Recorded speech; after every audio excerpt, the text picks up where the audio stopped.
about this is, that negative thought you've been having, and I just can't let you try and change yourself without a fight. So, go ahead and just turn the show off, okay? And, yeah, everything's still fine. This is Blindsight with your host, Bill Lundgren, an AINC original podcast. Are you serious? We're not holding back truth. We're here to help you heal and become the best you possible. Here's the chair. Here's the pillow. Here's Bill. Hello there, and welcome to Blindsight. I'm your host, Bill Lundgren, and we're really excited to have you here for this program. We have a particularly interesting speaker, and Blindsight, of course, is a resource of audio information network of Colorado. And so what we're doing today is we're going to talk about a very interesting topic, which has to do with, as I understand it, and Amy's going to explain more about it, about being able to increase our vision or acuity through working with other species, as well as the things that she's being trained to do. So I'm welcoming Amy Seltzer. Welcome. Glad to have you here and real excited to talk about your topic. Thank you, Bill. How did you get involved with it?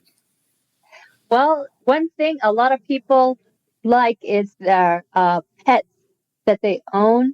And I'm that way myself. I have two pets. I have a dog and a cat. But my history, when I was younger, I actually lived in a remote area.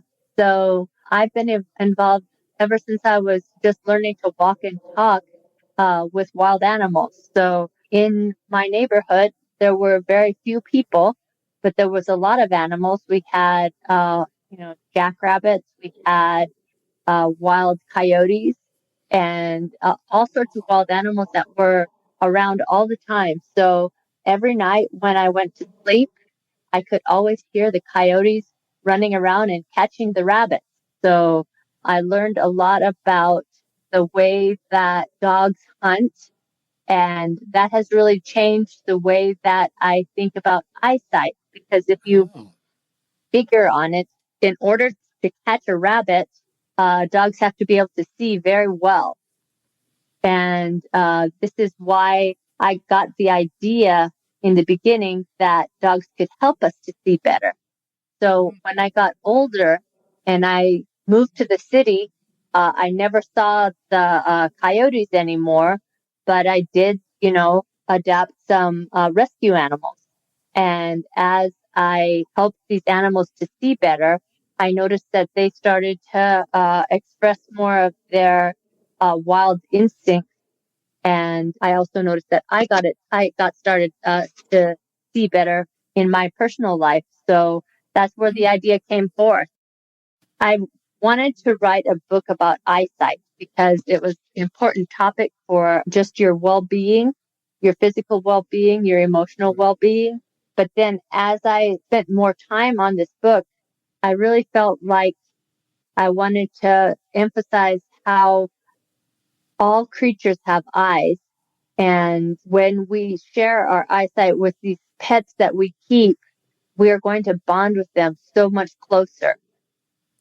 So that not only is it a good idea to improve your own eyesight, but it's also a good idea to improve your bond with your pet so that when you come home from work, you have complete relaxation from the stresses of work.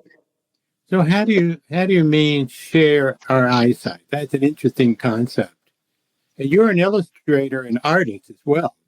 Yes, I am. So when I look at my dog, I see that my perceptions of myself are reflected in my pet, and that is primarily in posture. So, for example, if I had a hard day at work and things weren't going right, when I look at my dog, I am not standing up straight, and I could be kind of off center to the side, and my eyes are low, and my head is down, and I'm kind of more kind of forward and kind of caved in my chest, and my dog will look at me, and my dog sees these as cues. So this is one of the key concepts about when dogs hunt. In a wild dog, when they're out hunting rabbits in a pack, they don't just chase after the rabbit. They are looking at that prey and looking for the cues that it gives.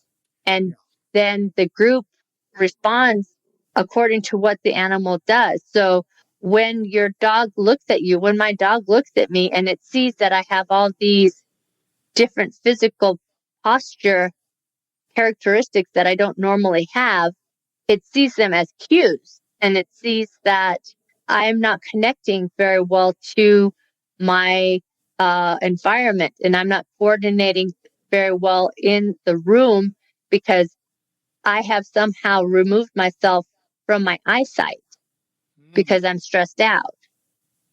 So that's the benefit of having your dog see you, because it reads your posture as if it's reading a book. Right. It's like I have a guide dog, and my sense sometimes that he knows when I'm stressed out. He's trying to tell me, like, almost like cool it. And sometimes I pay attention to that, and to my disadvantage is don't pay attention to it because he's really reading me. That's the Right. kind of thing you're talking about. That is what I'm talking. That's exactly what I'm talking about. And when you have this relationship with your dog, it kind of has a little bit of a play to it. So it kind of can go ebb or flow. So on the one hand, say you walk in the door and your dog looks at you, it sees your posture, and it reads all these cues. And then you have the opportunity to help that dog know how to interpret situation of you being there with it. And if you choose to ignore your posture and ignore your breathing, and ignore the situation, then your dog is going to change its strategy. So your dog is going to then emulate you. So if you walk in and you have this weird set of cues going on, your dog is going to try to match your cues, and it's going to kind of hide its own cues and its own knowledge and its own wisdom about relaxing and seeing, and coordinating in the environment. So what I hear you saying is your dog is can be a thermometer to tell you what your mood is. A lot of us who are listening are guide dog users, like myself. And one of the things that you're talking about is really the communication ongoing between the dog and you. So can you tell me more about what your thinking is and your experience in working with this kind of population? Right. So when you come into contact with your dog, you're kind of in a give and take situation where the dog can use a couple of different strategies depending upon what you do. So you are like the alpha dog, and you're the one who is giving the instruction. So if you are the leader, then the dog is going to submit to your will, and whatever it perceives that you want, it's going to follow down that path. So for example, if you are stressed out, you might display this in your posture, and when your dog sees that posture, it's going to see it like it's reading a book. So it's not just that you're leaning over and you've collapsed your chest and that your chin is down and your eyes are down, and that you might be clenching your fists, or you might be leaning to the side. All these things are not just posture to your dog. They're different cues to your dog. When you're showing your dog these cues, you've created a situation where your dog's either going to copy what you're doing and copy your posture, copy your breathing, copy your stress to make you feel like you're the alpha dog and it's copying you. So it's following you. It's letting you know it's following you by copying the stress behaviors that you have. Or when your dog sees those cues and sees your posture, and then you as the alpha dog start to try to relax, and you start to stand up straighter. You start to raise your chest. You start to open up your throat. You start to breathe a little deeper. That dog is going to know that you want to relax and that you want to see better and that you are needing its help to do those things. So instead of copying you, then it's going to teach you. So you can get your dog to do these things just by being the leader and asking for help. So one great way you can ask for help is to start breathing, because your dog is going to be much better at breathing than you are. Oh, so because sometimes it's a contact, since he's a new to me guide dog, I feel like I wonder who's the alpha. And maybe that's part of what I need to, what you're saying is I need to learn to settle down, relax, and, and in that way, give him room to work. I think that's true. So the very most important thing you can do is to relax your breathing, because your dog's going to change its strategy based upon whether or not you are breathing in a relaxed way. Interesting. And it's going to key off of that.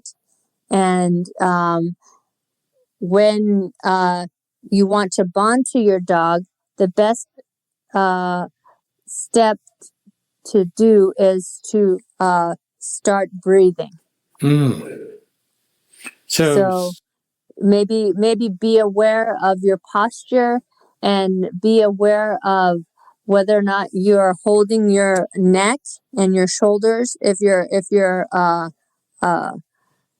tensing your shoulders, if you're tensing your neck, your breathing is going to be limited. You're going to kind of be smothering yourself.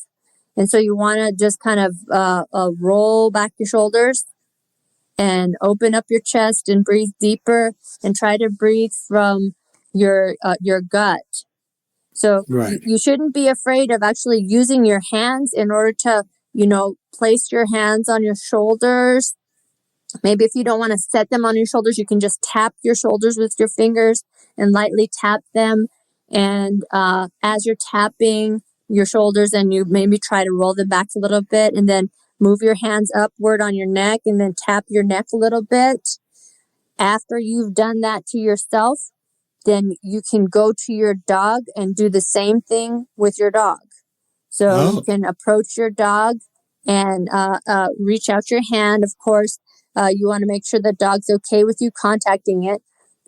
So you might not want to put your hand above the dog's head, or you don't want to touch its behind its ears, or you don't want to touch its tail. But as you approach your dog, you might reach out your hand closer to where the middle section of the dog is.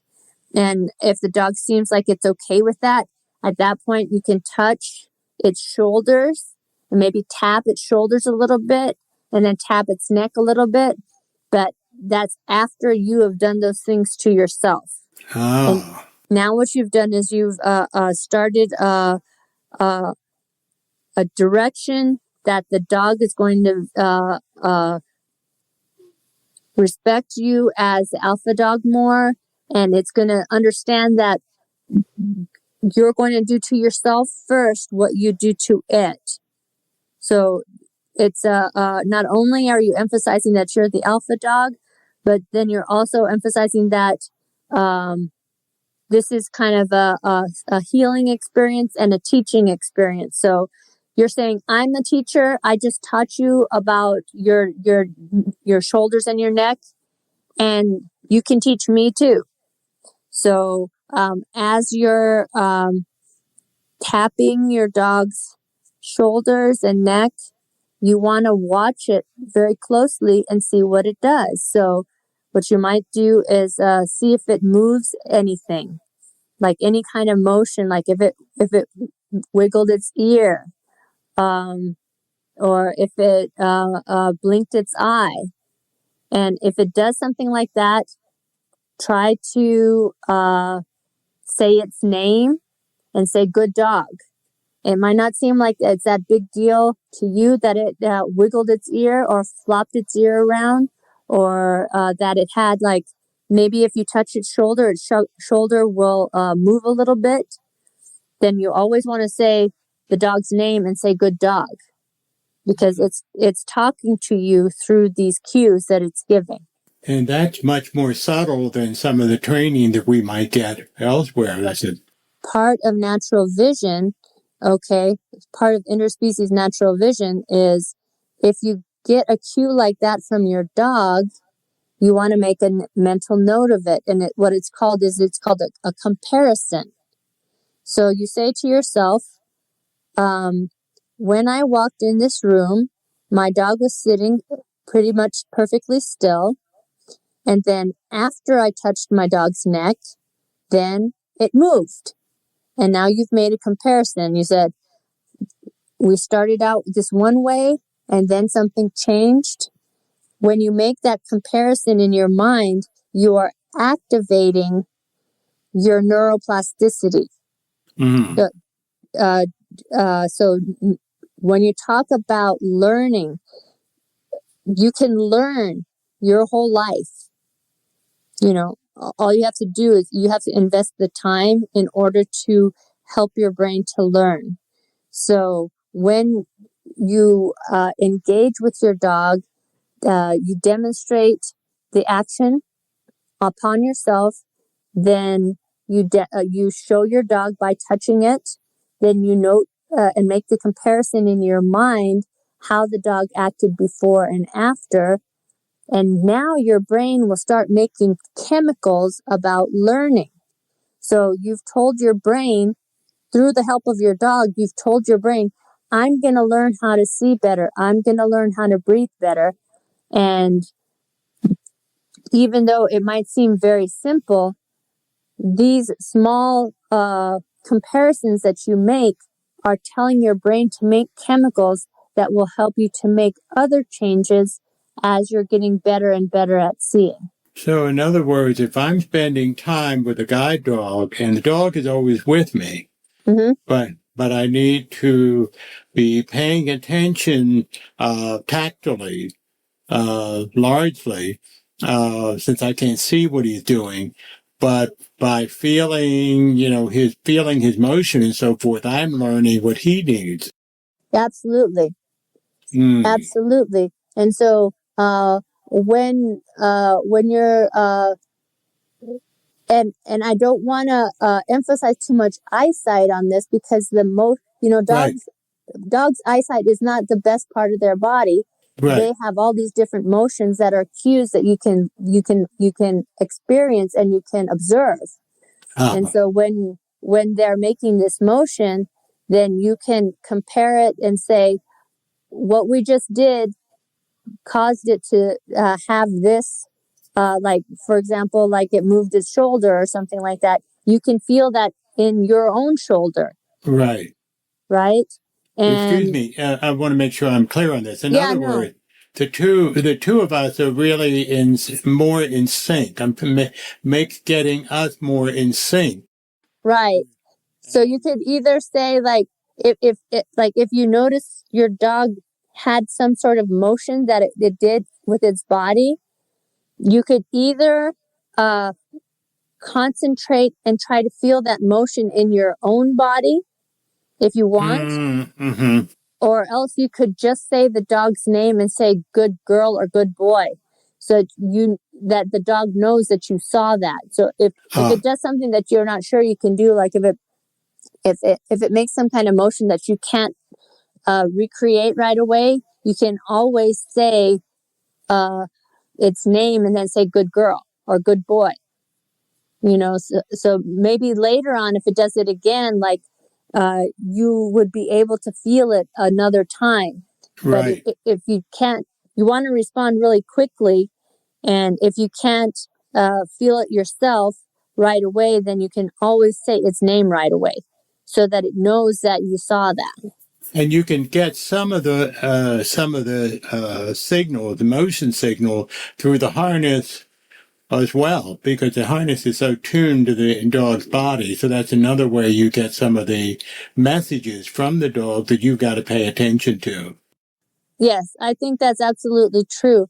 And then after you've noticed those messages and you've either felt them yourself or told your dog, called your dog by its name and praised it, the most important thing is to pause and stop for a minute.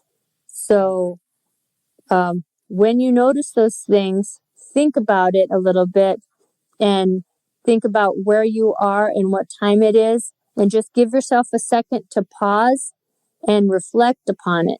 Because what you're doing is, now that you've noticed that your dog has moved and you've recognized it and you've praised your dog, now your brain has opened up and it's allowed an opportunity for this learning to begin. In order to make the learning begin, you have to pause and stop and rest. So it's almost like taking a little bit of a nap, a kind of little sleeping just for a second and relaxing really deeply for a second. Say, I just learned something. I'm going to stop and think, I learned something. And then you incorporate it in your brain. You incorporate that learning, and then it'd be more automatic next time that same thing happens. Is that what we're talking about? Okay. That's exactly what I'm saying. So we're working within the system, and when you do that, then the brain is going to start thinking about, how am I going to do that better next time?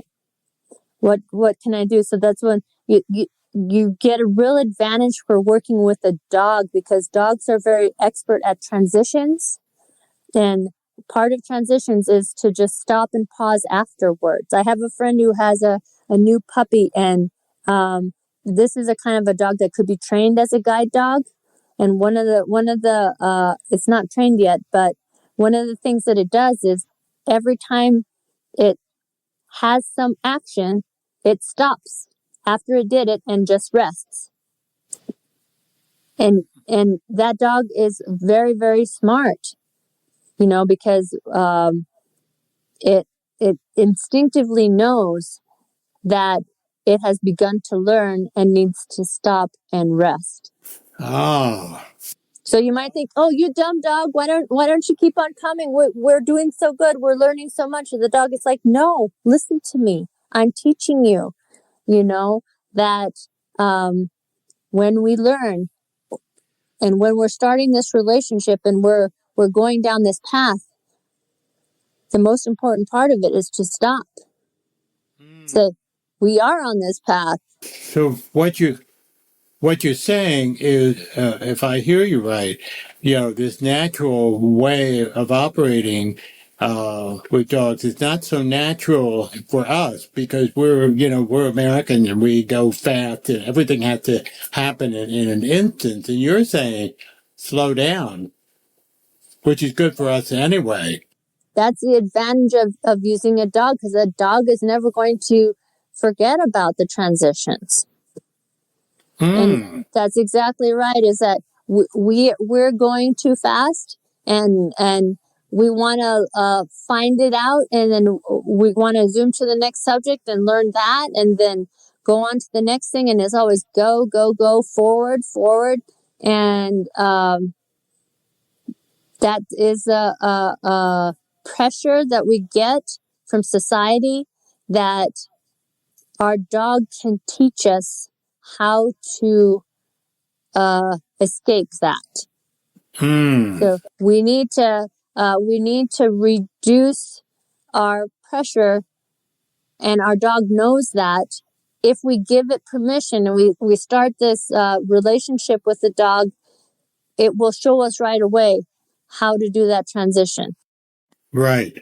Well, at times with my new dog, he'll throw toys at me and say, "Hey, Daddy, pay attention to me," which really is what you're saying. I've got Right. to move away from the computer or whatever and spend time with him and get a sense of what he needs. Yes. Yes. And I think when you do that, you shouldn't feel like you have to spend like a whole half an hour, but that you should be able to take it as an opportunity for better eyesight. And what I mean by that is that for 5 minutes, just give all of your attention to your dog. And I don't mean that you're going to see it better, but what I mean is that you will approach it as if you could see it very, very well. So you're giving all your attention to the dog for 5 minutes and then you stop. So in other words, you're not checking your email, nothing's interrupting you. You're just, everything is pointed toward the dog. And if the dog does something, you say its name or you try to feel it yourself. And you do that for 5 minutes and you've started that dialogue. So in a sense, you're seeing the dog by what people refer to as the third eye.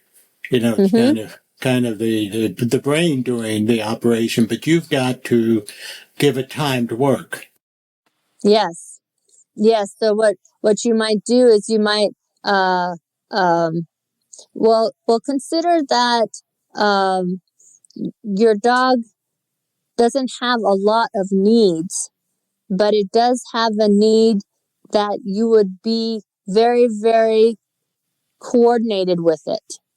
So you could spend 5 minutes just trying to become coordinated with your dog as much as you possibly can. And I know sometimes there is a lot of stress going on and it is really hard. You got to check that email or you have to do this whole list of tasks that you have to get done.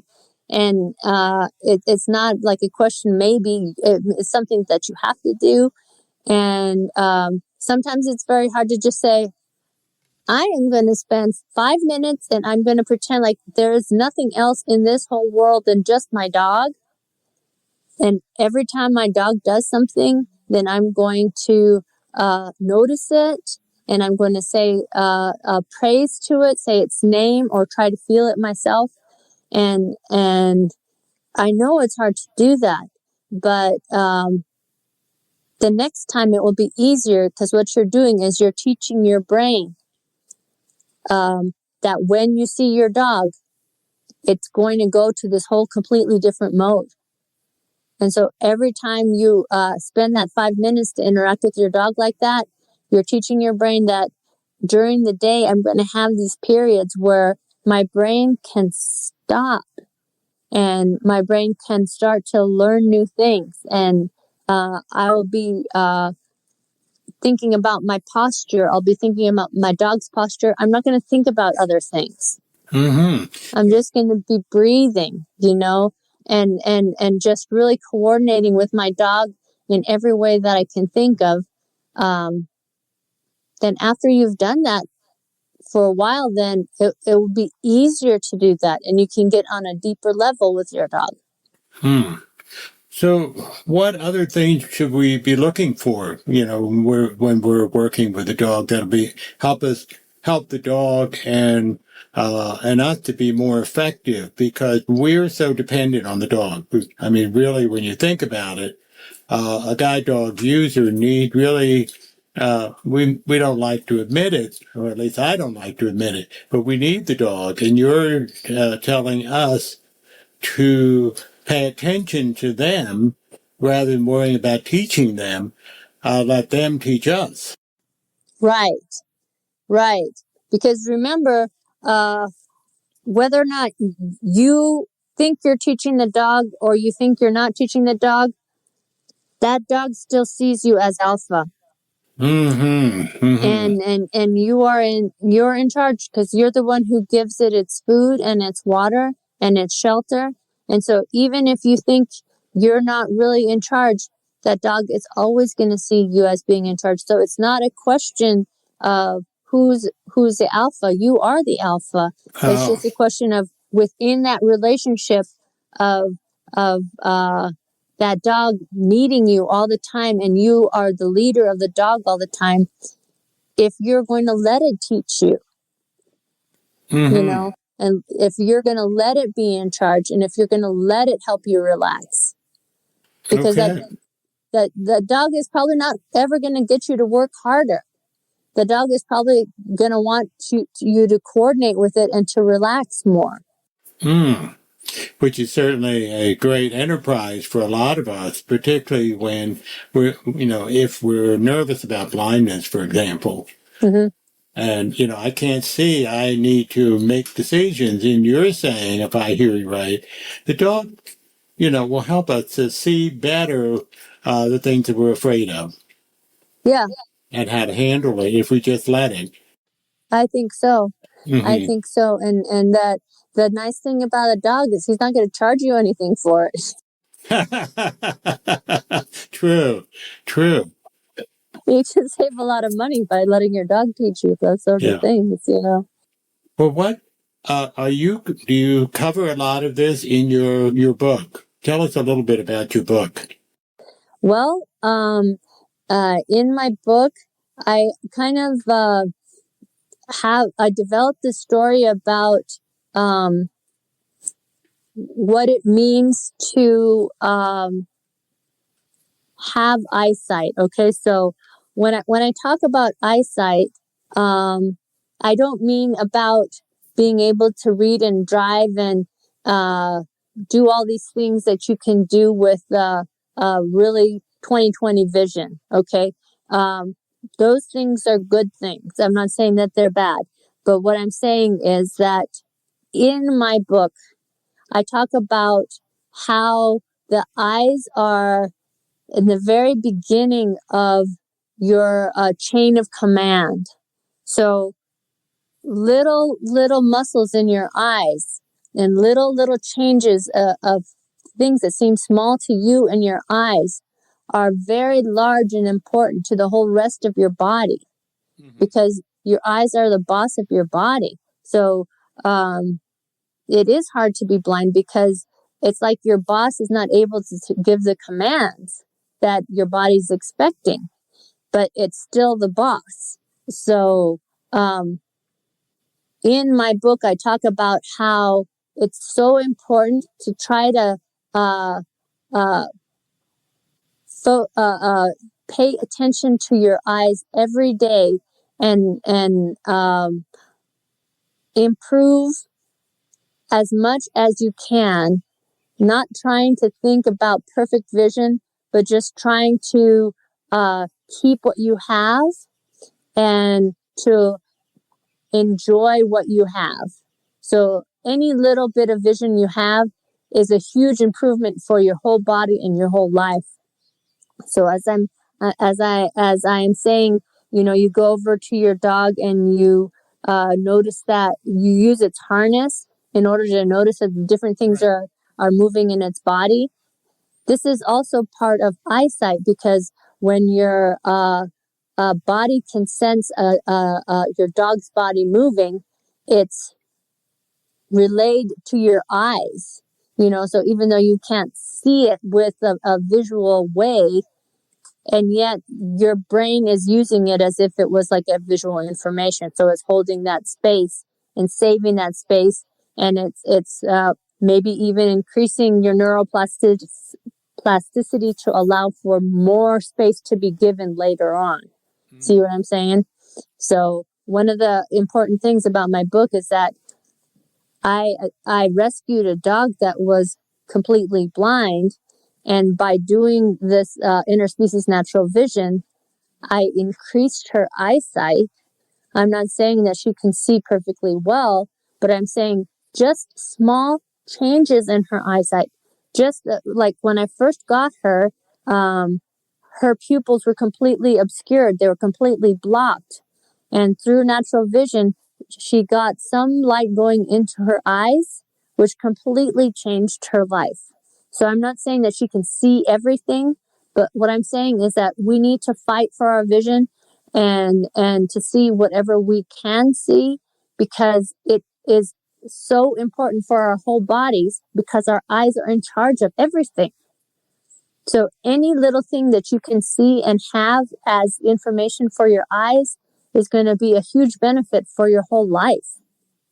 And this is why dogs are so important, because as a human being, we can judge ourselves and we can say, yeah, well, that's great. I can see that one area is dark and one area is light, but man, I wish that I could do everything. And I wish that, I still won't fit in with society, and I still won't, this and that. And you say all these things, and now you've talked yourself down, and it's not fun anymore, and it's not good anymore, and it's a waste of time. And I don't know why I'm trying to do this. If you look at your dog and you work with your dog, and you see your dog every day, and that dog's eyesight improves, it's going to be so happy. Every little tiny improvement in my dog's eyesight has made her thrilled. And it makes me think about myself, about how when my eyesight improves, or I see something beautiful that I really liked, how I just kind of talk it down and I say, oh, that's not so good.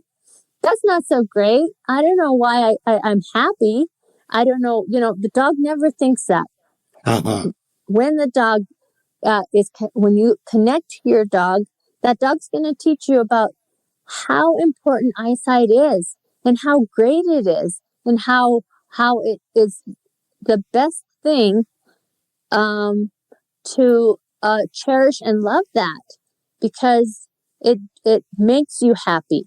And if you are by yourself, you'll think, well, I'm not really happy. I feel so lonely. But if you're with your dog and your dog can see better, your dog's like, gosh, thank you so much for helping me see. I I can't believe how much better my life is. I look to one side, and one side is bright, and the other side is dark. And that just makes me so happy just to be able to notice that. And then you start thinking about yourself, and you're like, I am so spoiled. Everything has to be so fancy and terrific for me in order to like it at all. And then when I like it, then I just spend my whole time thinking about how I don't really like the things I like, And if you train with your dog and you heal with your dog's going to teach you about life, and your dog's going to teach you about, breathing in life. So it's not just breathing in air to your lungs, but you're breathing in life and thinking, gosh, I am so happy to be alive. And this is one of the best things about having a guide dog near you all the time, is because if, as the alpha dog, you allow that dog to be happy, it's going to show you how it's happy. So, so in other words, it really, when we talk about a guide dog giving you a new, pardon the pun, leash on life, it really is by really becoming your eyes and seeing things that we may not be able to. But right? Okay, that's an interesting, that's a fascinating concept. Yeah. And the dog will be checking on you because you're the alpha dog. If you don't allow it to do that, it knows you're not allowing it to do that just by looking at your posture. So you don't have to say, you dumb dog, I'm so sick of you. Why don't you go sit in the corner? You don't have to say that. All you have to do is walk in, and you're slumped over, and you're not breathing, and you're looking on something else, and your dog will hear that. But on the other hand, if you walk in and you see your dog and you're like, oh, there's my dog. Mm-hmm. I wonder, if it can help me to see something. And then the dog will be like, oh, I'll help you. I'd love to help you. And that can be true even if you don't have a guide dog. If you have, let's say you partially sighted, and you just have a dog that's not as a guide dog, that's still helping you to, in essence, see. Right. Like for myself, I don't have a guide dog, but I have my dog that I'm I'm doing this interspecies natural vision with. And one of the things I struggle with is like I'm a full-time employee of a corporation, and when I go into the work setting, I imitate my boss. So if my boss is stressed out, I will take on my boss's posture. I'll take on my boss's facial expression. I will take on my boss's stride. And the whole day long, 8 hours long, I will walk and talk and breathe and act like my boss. Because I want to blend in. I want to be successful. And I want to do the things that my boss does so that my boss thinks that I'm great. And so all those things are usually stress behaviors. So I'm going to work and I'm saying, oh, I'm stressed out just like you. I'm going to stay stressed out and you can be stressed out too. And then I come home and I see my dog and I'm like, man, I just wish I could act like myself. Right. Okay. So, and I imagine you're saying that a lot of us do that automatically without even being aware. You're aware of it, and you're suggesting that we look at it. Yeah. In terms of our relationship with other people, what kind of messages are we responding to? Right. Just as our dogs respond to us. Right. That's an interesting concept. Right. And so that as we're allowing our dog to teach us these things, it's going to be more and more willing to show us about how we can relax and be ourselves around it. Okay. And when we get to that point, then we're more able to see the world outside home as a distant something else. So now we've relaxed and we're with our pet, or we're with our guide dog, and we're changed in our mode. We've switched. And then when we go back, we switch back to the other way. But it's so important that we would be able to take that break. So that we can get a perspective of, wow, I really changed what I... What's the title of your book? It's called Playing for Peeps, a Guide to Interspecies Natural Vision. I see. What is the meaning of the title, Playing for Peeps? And so it's like playing for keeps. It's a play on words, because you know how you play for keeps? It's like you want to keep your eyesight. Okay, play for keeps. Yeah. Okay, gotcha. Yes, and so you actually are more playful. When you're more playful in life and less stressed out, then you'll keep your eyesight better. So that's why I say the word peeps, because it's like when you say the word peepers, jeepers, creepers. Where'd you get those peepers? Yeah. You kind of think of your life in that kind of a light kind of a way. And instead of like, oh my God, I have to have my eyes, otherwise I won't get a paycheck. Right. Now that can't be healthy. That's great, Amy. I'm really fascinated by your approach, and I'm sure our audiences are.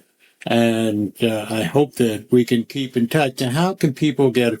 My understanding, when you get your certification, you're going to be available to do consultation.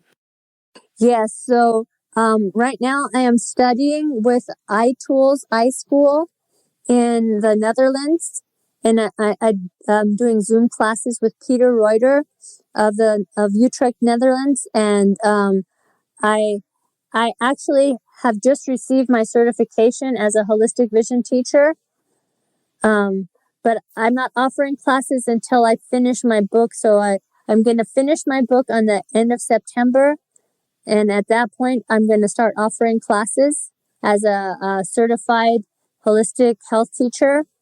But right now, if you want to follow me, you can find all this information on my Instagram. And my name is Amy Seltzer. It's AMYSELTZER. And that's my Instagram profile name. Okay. Now, are there other ways to get in contact with you that you want to lay out there? We're going to put it on a notes category, but if you want to tell people how to get in touch with you. Yeah, I really prefer if people will email me. It's Amy, AMY, the number 3, the letter M, the letter T, at gmail.com. So it's amy3mt at gmail.com. I love to get email. I try to respond within 24 hours. And we can set something up if you want to set something up, or if you just want to contact me with a question, I'd be glad to answer it. And I do a lot of I contact people with email quite a bit. Okay, great. Well, I appreciate your help in being on the program today, and we certainly hope to keep in contact and look forward to hearing more about what you're doing. So that's it for our program. It's Bill Lundgren signing off for Audio Information Network of Colorado. Have a great week.